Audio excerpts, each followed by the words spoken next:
Hello, my name is Emerson. Today I want to explain the classification of industrial goods. What I want you to understand is that industrial goods are not for final consumers but for companies. Industrial goods are products used to make others' products. They are essential for production process. That these goods are used in production and not in direct consumption is what makes them different from consumer goods. Importance and the right demands.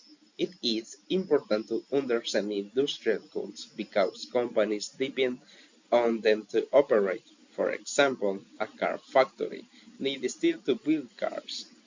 Now, let me introduce the idea of the right demand.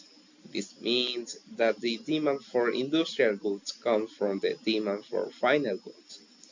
What we must recognize is that when people want more cars, the demand for steel also increases. That companies cannot work with you industrial goods is another fact we cannot ignore. What makes a product industrial?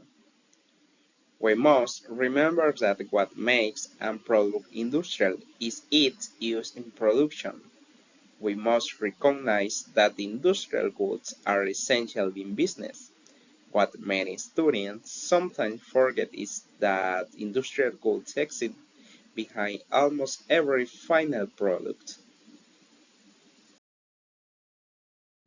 Production goods. The first category is production goods.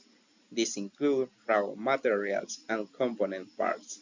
For example, we can say that what companies buy as raw materials, such as cotton or steel, is part of production goods.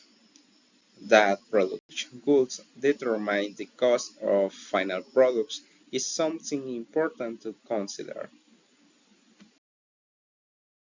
The second category is supergoods. These include installations, accessory equipment, supplies, and service. What companies need for daily operation often falls under supergoods. That accessory equipment is purchased in smaller quantities is an important detail. We must also remember that what helps companies operate smoothly is often invisible consumers.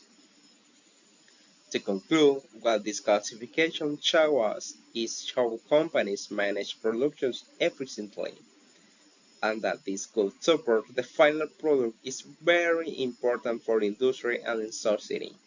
But we should never forget that industrial goods are very important in modern economies. Thank you for watching.